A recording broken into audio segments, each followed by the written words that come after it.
conversion ne nous concerne pas. Eh bien, aujourd'hui, Jésus nous dit, il n'y a pas que les autres qui sont appelés au repentir. Oui, nous avons tous besoin de nous convertir, et même cela ne sera jamais fini.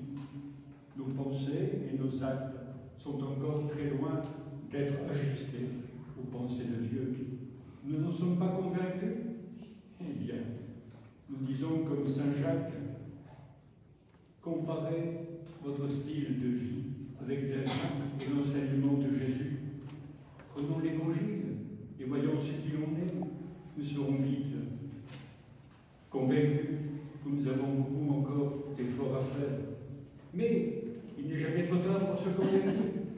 On peut toujours changer, on peut toujours repartir. Ne disons jamais « je suis comme je suis ». Non, nous ne sommes pas comme nous sommes comme nous nous faisons. Nous sommes responsables de ce que nous devenons. Un deuxième aspect retenu dans la petite parabole des deux fils. Le premier avait répondu à son père, je ne veux pas aller travailler à la vigne, et il y est allé. Le second avait répondu, d'accord, et il n'y est pas allé. Il ne suffit pas de dire, il faut faire. Les paroles s'envolent, comme dit le proverbe. Ce qui importe, c'est ce que nous réalisons, et ce, dans toutes les petites actions de notre aujourd'hui. Jésus disait des pharisiens, ils disent et ne font pas.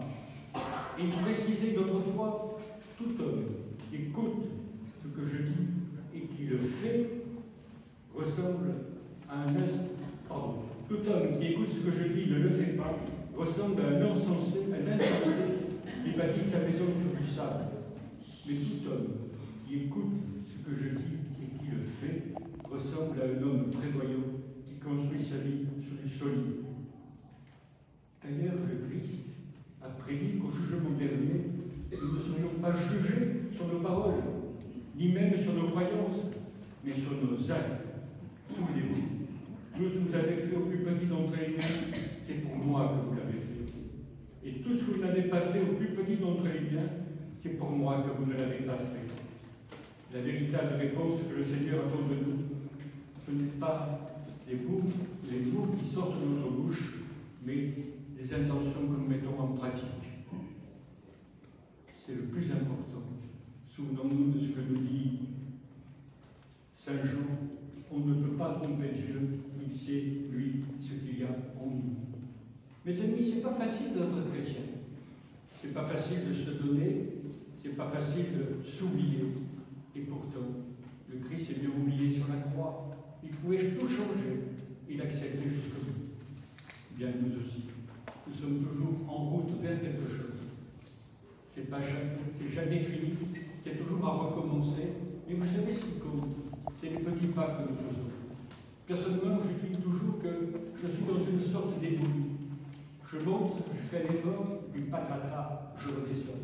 C'est vrai, mais c'est éboulis.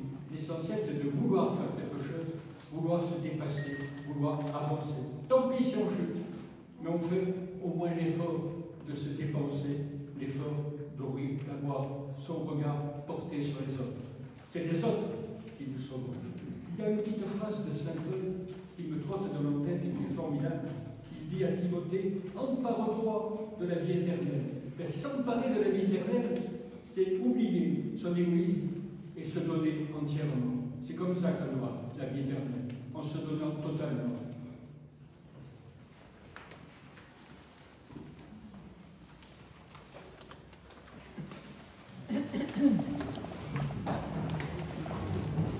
Avec confiance, notre foi, je crois en Dieu, le Père puissant, Créateur du ciel et de la terre, et en Jésus-Christ, son Fils unique, notre Seigneur, qui a été conçu du Saint-Esprit, est né de la Vierge Marie, a souffert sous Ponce Pilate, a été crucifié, est mort, a été enseveli, est descendu aux enfers, le troisième jour est ressuscité des morts, est monté aux cieux, est assis à la droite de Dieu, le Père Tout-Puissant, où il viendra juger les vivants et les morts.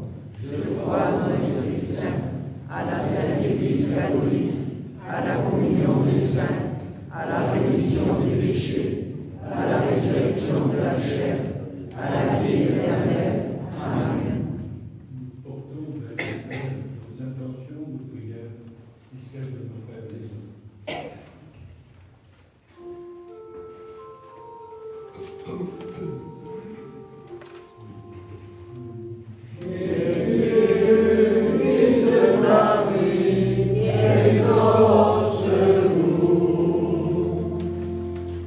Sauveur du monde, tu as voulu que Marie soit au pied de la croix. Accorde-nous la force dans les dures épreuves de ce temps où la maladie sévit. Avec Marie, notre Mère, Seigneur, nous te prions.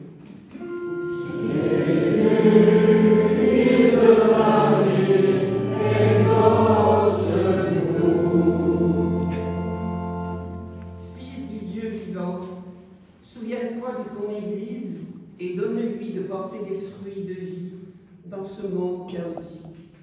Avec Marie, notre Mère, Seigneur, nous te prions.